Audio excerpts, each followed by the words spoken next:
Bwana mwanamuziki nyota wa nchi ya Tanzania nikiwa na muongelea hapa Abigail Chams ambaye kwa hivi sasa anazidi kujitengenezea njia yake mwenyewe. Bwana, moja kati ya matukio ambayo yamezidi kuongezeka baada ya Abigail Chams kuweza kuwa posted pamoja na page ya Rolling Stone Africa. Hii ni mara ya pili baada ya ile mara ya kwanza Me Too ilivyotoka na kuzidi kuonekana kwamba inafanya vizuri kimataifa. Sasa kutoka katika ukurasa huu ameandika kwamba kutoka kwenye news zenye hisia hadi mashairi ya Kiswahili, Abigail Chams anawakaribisha wasikilizaji kwenye mandhari ya sauti yake ambako urithi huu ni wa kitamaduni unaotukutanisha na ubunifu wa kisasa.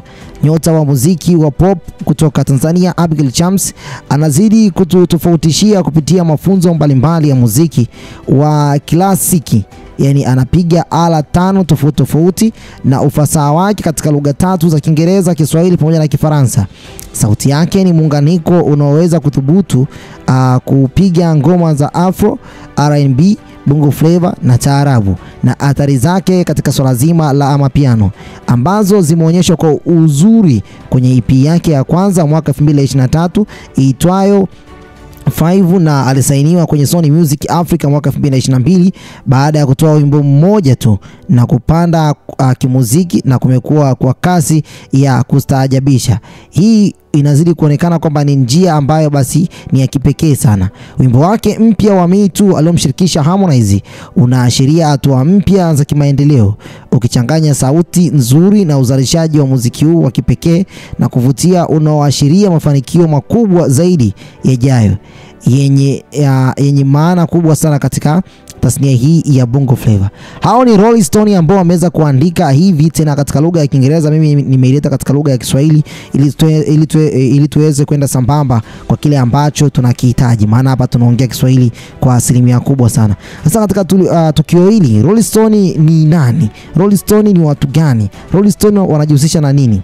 Bana, Rolling Stone ni jarida maarufu duniani. Jarida hili linajihusisha na burudani, lililoanzishwa Marekani mwaka 1967 na hujihusisha na uandishi wa habari za muziki hasa rock, pop, hip hop na genres za kimataifa na utamaduni mbalimbali. Jarida hili huwa linajihusisha nalo katika maisha pamoja na utamaduni wake kiujumla. Lakini pia jarida hili linajihusisha katika masuala ya kijamii na siasa, hasa yanayohusiana na wasanii na vijana kiujumla.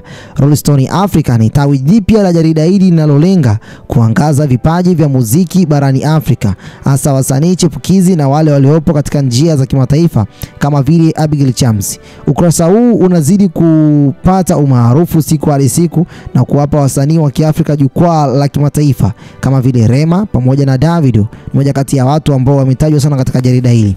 Pamoja na haya yote, umuhimu wa makala hii ya Abigail Chams, makala hii inaipa heshima brandi ya kwake Abigail Chams, msanii mwenye kipaji cha kipekee na kupiga ala 5 za muziki na huenda zikiwemo kama vile violin, piano, gitaa na kadhalika. Kuwa mmoja kati ya mwanadada ambaye anatumia lugha nyingi sana na faida za kimataifa ambazo basi lugha hizi zimeweza basi kumpa faida kubwa sana pale ambapo anachanganya katika muziki wake. Bana, pamoja na yote jarida hili linazidi kumpa umuhimu Abigail Chams kwa kuchanganya muziki wa kitamaduni, taarabu, Bongo Flava na mitindo mingine ya kisasa, Afro, R&B ama piano. Ni dalili za kuwa na sauti ya kipekee ya Afrika inaweza kuvuma kimataifa. Bana, kusainiwa chini ya Sony Music Africa ni hatua kubwa sana na ni hatua ambayo ni moja kwa moja ambayo inamfanya Abigail Chams aonekane kwamba ni mwanamke ambaye ana uwezo mkubwa katika lebo kubwa na katika engo ambayo inawafanya hata mataifa mengine kuwekeza pesa yao kwa msanii ambaye wanaona kabisa kwamba huyu ataturudishia kile ambacho tunawekeza.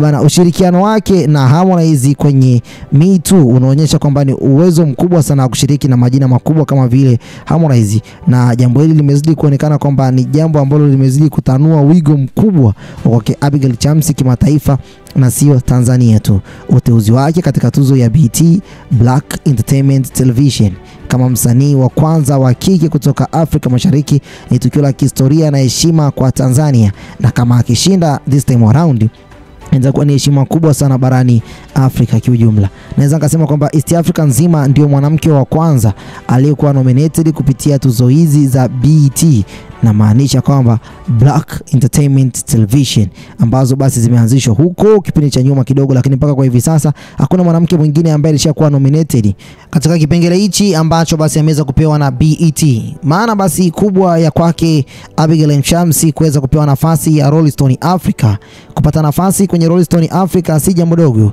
Hii ni alama kuwa msanii huyo ameanza kuwavutia watu wengi na ameanza kuvuta macho ya dunia. Rolling Stone haifanyi makala kila tu katika msanii yoyote yule, bali wanachagua wale wanaonekana kuwa na mvuto wa kipekee na uwezo wa ubunifu na athari kubwa sana ya kijamii, lakini pia kiutamaduni. Katika tamaduni zetu za Tanzania, kwa Abigail Chams hii ni muhuri wa ubora, yani kinamaanisha kwamba seal of excellence.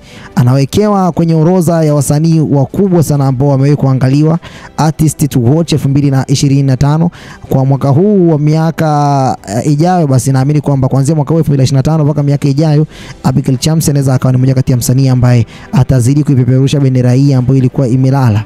Mlingoti wake ulikuwa katika bega la wasanii wachache tu ambao mpaka kwa hivi sasa ni Diamond Platnumz, Harmonize, lakini pia pamoja na Alikiba pamoja na Rayvanny, Vanny Boy.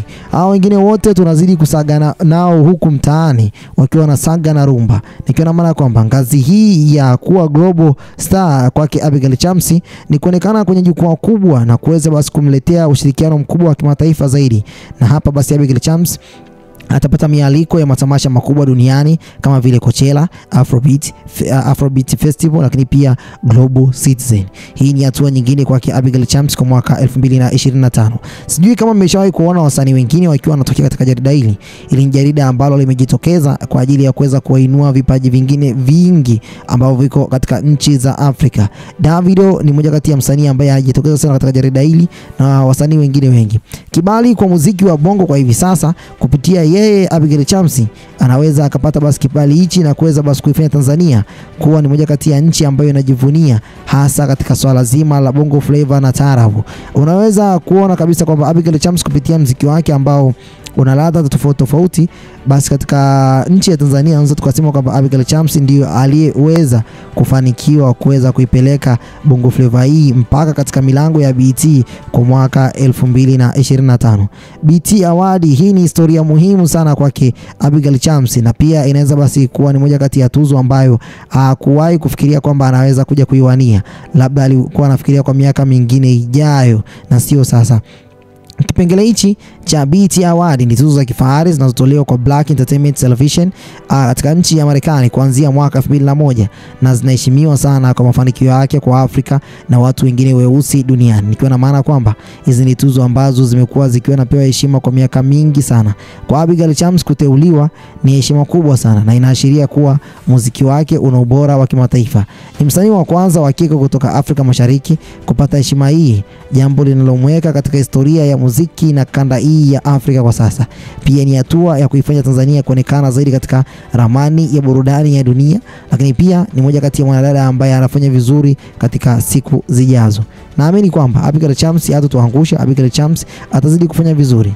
Kwa sasa hivi kama Rolling Stone Africa walivyoweza kuandika, Abigail Chams anaangaza kuwa ni mwanga mpya kutoka Afrika Mashariki kupitia vipaji vyake vya muziki, lakini pia kupiga vyombo na lugha mbalimbali za kibunifu ambazo kwa hivi sasa amekuwa akiziweka katika nyimbo zake. Makala hii ni ushuhuda kuwa Abigail Chams akijitoa kwa juhudi zake nyingi, basi lazima ataweza kukamilisha lile ambalo wanajiita The Grammy Gang. Bye bye for now.